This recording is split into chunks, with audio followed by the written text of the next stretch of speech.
Hi అందరూ ఎలా ఉన్నారు? మీరందరూ బాగుండాలని మనస్ఫూర్తిగా కోరుకుంటూ, సో ఈరోజు వీడియో వచ్చి పిల్లలు స్కూల్కి వెళ్ళిపోయాక నేను ఏమేమి చేస్తాను ఏంటి అనేది ఈ వ్లాగ్లో చూపించబోతున్నాను.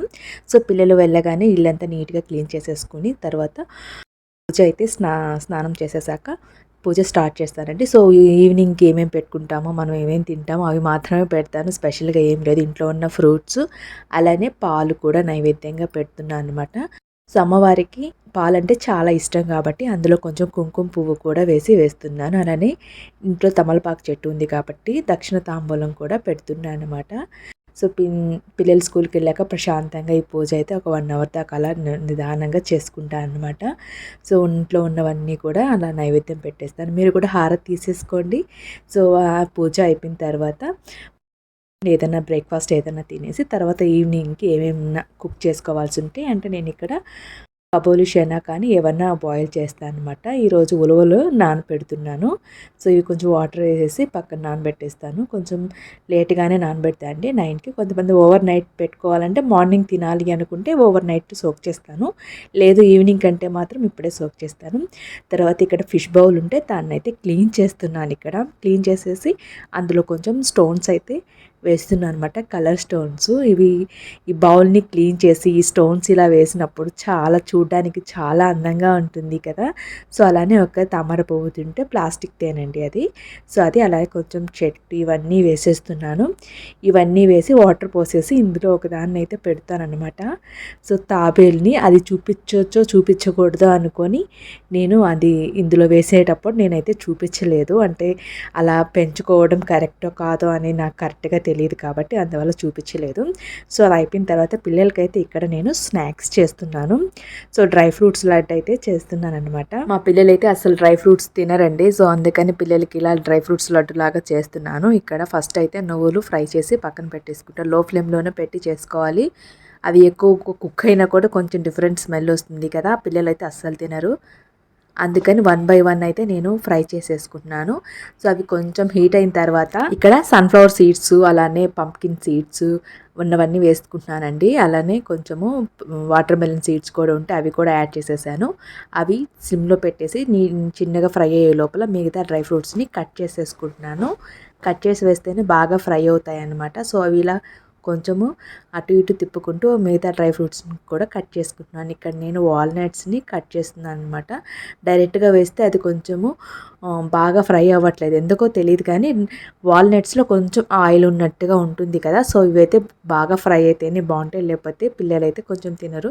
అట్లానే మా పిల్లలు మరీ చిన్న పిల్లలు ఏం కాదు, బట్ వాళ్ళకి ఎందుకు డ్రై ఫ్రూట్స్ తినడం అస్సలు ఇష్టం ఉండదు అనమాట. సో వాళ్ళ కోసం ఇలా చేసి పెడుతున్నాను. సో ఇవి ఆల్మోస్ట్ ఫ్రై అయిపోయాయండి. ఇప్పుడు వీటిని అయితే ఒకసారి చెక్ చేసుకొని ఫ్రై అయిపోయినాయి కదా. సో వేరే ఒక బౌల్లోకి కానీ ప్లేట్లోకి తీసుకొని పక్కన పెట్టేసుకుందాము.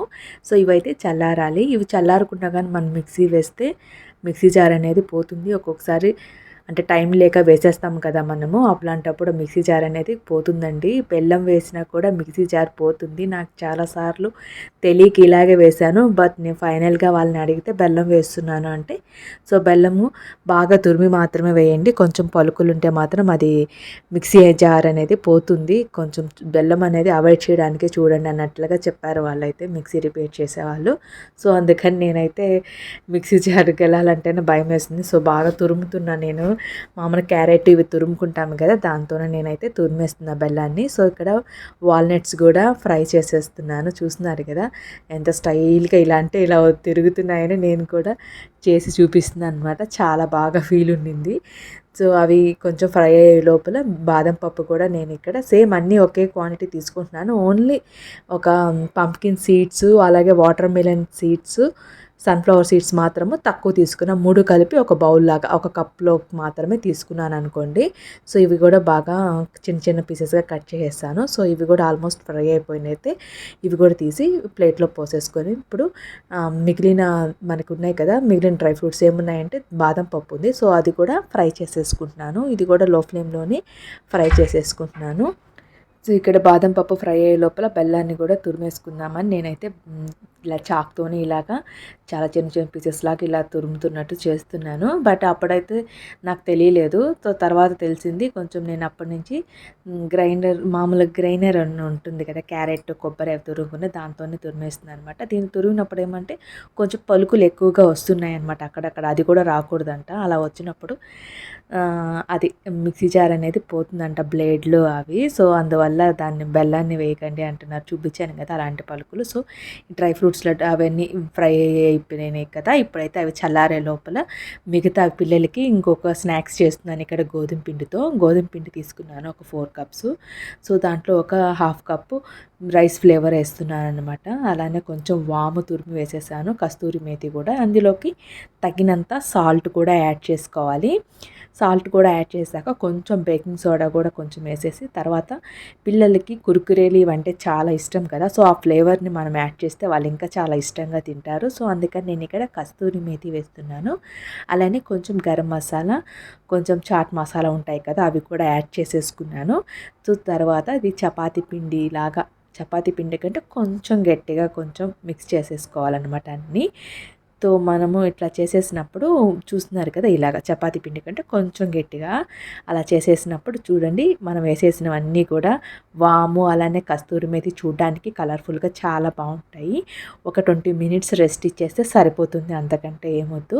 సో ఈ లోపలైతే ఇవి ఫ్రై చేయడం కోసం నేను ఇక్కడ డీప్ ఫ్రైకి సరిపడా ఆయిల్ని తీసుకుంటున్నాను. సో మీరు ఏదైనా వేసుకోండి. నేను ఇక్కడ సన్ఫ్లవర్ వాడుతున్నాను అనమాట, ఫ్రీడమ్ ఆయిల్. సో నాకు ఇదే అలవాటు. కానీ అది ఓన్లీ ఫ్రై ఐటమ్స్కి మాత్రం ఇది వాడతాను. మిగతా కుకింగ్కి మాత్రం కోల్డ్ ప్రెస్డ్ ఆయిల్స్ ఉంటాయి కదా, నువ్వుల నూనె అలానే కుసుమ ఆయిల్, ఇవి వాడుతుంది అనమాట. సో అవి హీట్ ఎక్కే లోపల వీటిని అయితే తయారు చేసేసుకుందాము. చపాతీలాగా చేసుకోవాలన్నమాట. చూడండి వీడియోలో చూపించినట్టుగా మనం 2 చపాతీని కలిపితే ఎలా ఉంటుందో అలాగా. సో మొత్తం ఎంతవరకు అయితే వస్తుందో మన చపాతీ పీట ఉంటుంది కదా, దాంట్లోకి అంతవరకు స్ప్రెడ్ చేసేసుకోండి. జస్ట్ మన చపాతీ ఎంతైతే మందంతో చేసుకుంటామో అంతే చేసుకోవాలి. సో ఇక్కడ నేను పిజ్జా కటర్తో నేను జస్ట్ ఒక డైమండ్ షేప్ వచ్చే విధంగా చూస్తున్నాను అనమాట. సో ఇంత లోపల మా పిల్లలు కూడా వచ్చేసారు, నేను చేస్తానని. సో వాళ్ళకి ఇలా చేయడం అంటే చాలా ఇష్టం అనమాట. పిల్లలు వచ్చే లోపల చేసేద్దాం అనుకున్నా కానీ కొంచెం లేట్ అయ్యింది. సో ఇలా స్ట్రైట్గా చేసుకుని తర్వాత కొంచెం క్రాస్గా చేసుకున్నామంటే మనకి కొంచెం డైమండ్ షేప్ లాగా అలా వస్తాయి కదా. సో ఇప్పుడు ఇంత అయిపోయింది. సో వీటిని అయితే నెమ్మదిగా తీసేసుకొని ఒకదాని తర్వాత ఒకటి అతుక్కోలేవండి. మోస్ట్లీ అతుక్కోవు. ఎప్పుడు అతుక్కుంటాయంటే పిండి కొంచెం లూజ్ అయితే తప్పనిచ్చి, లేకపోతే అతుక్కోవు అనమాట. సో ఇవి తీసుకొచ్చేసి ఒక్కొక్కటిగా తీసేసి మనము డీప్ ఫ్రైలో వేసుకోవాలి. మనం డీప్ ఫ్రై చేసేటప్పుడు మాత్రం మీడియం ఫ్లేమే పెట్టుకోవాలి, లేదంటే లో ఫ్లేమ్ అయినా పెట్టుకోండి. ఇక్కడ నేను స్టీల్ది వాడుతున్నా కాబట్టి ఫ్లేమ్ ఎక్కువ వస్తుంది కాబట్టి నేను లో ఫ్లేమ్లో పెట్టుకొని నేనైతే ఇక్కడ ఫ్రై చేస్తున్నాను అనమాట. ఎక్కువసేపు ఏమవుతుంది, జస్ట్ ఒక 2 మినిట్స్ అటు ఇటు ఫ్రై చేస్తే సరిపోతాయి. ఎందుకంటే చాలా క్రంచీగా ఉంటాయి. పిల్లలు కురుకురేలు అడిగినప్పుడు ఇలాంటివి ఇస్తే మాత్రం మా పిల్లలు చాలా ఇష్టంగా తింటారు. జస్ట్ చూసారు కదా, సోడా ఉప్పు వేయడం వల్ల కొంచెం పొంగినాయి. అలానే మనము గట్టిగా కలిపితేనే, కొంచెం లూజ్ అయితే మాత్రం అవి అంత క్రంచీగా రావన్నమాట, సాఫ్ట్గా అయిపోతాయి. ఎందుకంటే మనం బేకింగ్ సోడా వేసాము. అలానే కొంచెం థిక్నెస్ కూడా ఎక్కువ ఉన్నా కూడా మనకి మెత్తగా వచ్చేస్తాయి అనమాట. కరెక్ట్ మన చపాతీకి అయితే ఎలా అయితే వేసుకుంటామో చాలా పలసగానే వేసుకుంటాం కదా, సో అలాగే వేసుకుంటే మాత్రం చాలా పర్ఫెక్ట్గా ఉంటాయి, చాలా టేస్టీగా ఉంటాయి. పిల్లలు కూడా చాలా ఇష్టంగా తింటారు. ఎందుకంటే ఇక్కడ వీట్ కాబట్టి నేను ఇక్కడ మల్టీగ్రెయిన్ది వేసాను. మీరు ఇంకా కూడా ఏదైనా యాడ్ చేయొచ్చు. నేను రైస్ ఫ్లేవర్ యాడ్ చేశాను, శనగపిండి, ఇంకా జొన్న పిండి, ఇవన్నీ రాగి పిండి కూడా. సో ఫర్దర్ వీడియోలో రాగి పిండితో ఎలా చేస్తాను అంటే ఓన్లీ రాగి పిండే కాదు, రాగి పిండి అలానే జొన్న పిండితో కలిసి ఇలాంటి స్నాక్స్ చేస్తానన్నమాట. పిల్లలు చాలా ఇష్టంగా తింటారు. అవి ఎలా చేస్తానో కూడా నెక్స్ట్ వీడియోలో మీకు తప్పకుండా అయితే షేర్ చేస్తాను. ఎందుకంటే వచ్చేది పిల్లల హాలిడేస్ కాబట్టి సో వాళ్ళకి ఏదో ఒకటి చేసి పెడుతూ ఉండాలి. ఇంటి దగ్గర ఉంటే మాత్రం, ఊరికెళ్తే మాత్రం అది అవసరమే లేదు. చూసారు కదా డైమండ్ షేప్ ఎంత బాగా వచ్చిందో, చూడ్డానికి చాలా బాగుంది కదా, తింటే కూడా చాలా రుచిగా ఉంటాయి అన్నమాట. మీరైతే తప్పకుండా ట్రై చేయండి. సో నేను ఇవన్నీ కూడా అన్నీ చేసేసి మిగతాది కూడా ఫ్రై చేసేసుకోవడానికి చూస్తున్నాను. చూసారు కదా, ఇలాగ 1 బై 1 చేసుకోండి. ఇవి చేస్తూ ఉన్నాను. ఇంత లోపల మనం ఆల్రెడీ డ్రై ఫ్రూట్స్ని చల్లారి పెట్టుకున్నాం కదా, అవి అయితే ఫుల్గా చల్లగా అయిపోయినాయి. ఇప్పుడు నేను వాటిని మిక్సీ జార్ పెట్టేస్తున్నాను అనమాట. మిక్సీ గ్రైండ్ చేసేస్తున్నాను. సో గ్రైండ్ చేసేసి తర్వాత అది చూస్తున్నారు కదా, ఇట్లా మనం బ్లెండ్ చేసుకోవాలి అటు ఇటుగా, లేదంటే కొంచెం అలా ఇలా అవుతాయి. ఎందుకంటే ఆల్రెడీ మనం షాప్ చేసినా కూడా ఇంత చేయాల్సి వస్తుంది ప్రాసెస్. సో అలా చేసి మా పిల్లలకి కూడా కొంచెం సాఫ్ట్గా ఉంటేనే ఇష్టమును, క్రంచీగా కొంచెం కొంచెం తగులుతూ ఉంటే మళ్ళీ తినరు. ఒక బాబు తిన్నా ఇంకొక పెద్ద బాబు తినడు. సో వాడి కోసము కొంచెం చిన్నగానే చేయాలన్నమాట. చూసారు కదా, అవైతే వేసేసే లోపల ఈ వాయి కూడా తీసేసాను. సో ఇవి కూడా చాలా బాగా వచ్చాయండి. చాలా క్రంచీగా వస్తున్నాయి. సౌండ్ చూస్తున్నారు కదా ఎంత బాగున్నాయో. సో అదంతా అయిపోయే లోపల అవన్నీ బాక్స్లో వేసి పక్కన పెట్టేశాను. సో తర్వాత ఇప్పుడైతే మనము ఆల్రెడీ చేసి పెట్టుకున్నాం కదా, వాటిని అయితే ఇప్పుడు నేను రౌండ్గా చేసి పెట్టేస్తున్నాను అనమాట. కొంచెం వేడిగా అంటే మిక్సీకి వేస్తాం కదా, కొంచెం హీట్ అనేది ఉంటుంది. అప్పుడే చేస్తే పర్ఫెక్ట్గా వస్తాయి. కానీ ఒకవేళ కానీ ఏదైనా విడిపోతే మాత్రం కొంచెం నెయ్యి వేసుకోండి, సరిపోతుంది. చేతికి తట్టుకుంటే సరిపోతుంది. ఒక 4-5 స్పూన్లు. ఇది మన చెట్టుకే పూస్తుందండి రోజా పువ్వు, చాలా బాగుంది కదా, అందుకని అక్కడ అలా పెట్టాను అనమాట. సో నేనైతే ఇవన్నీ అవి కూడా చేసేసిన తర్వాత బౌల్లోకి ట్రాన్స్ఫర్ చేసి పక్కన పెట్టేసుకుంటున్నాను అనమాట. నాకు ఈ స్నాక్స్ 4 డేస్ వరకు మాత్రమే ఉంటాయండి, తర్వాత ఉండవు. మండే రోజుకి ఎలాగో సండే రోజు చేసినవి ఉంటాయి కాబట్టి, సో మండే నుంచి చేసామంటే సో ఫ్రైడే వరకు నాకు అట్టట్లా సాగిపోతాయి. ఫ్రైడే కంటే ముందే అయిపోతాయి ఒక్కోసారి. అదండి ఇవాళ వీడియో. ఈ వీడియో కనుక మీకు నచ్చినట్లయితే తప్పకుండా లైక్ చేయండి. Thanks for watching.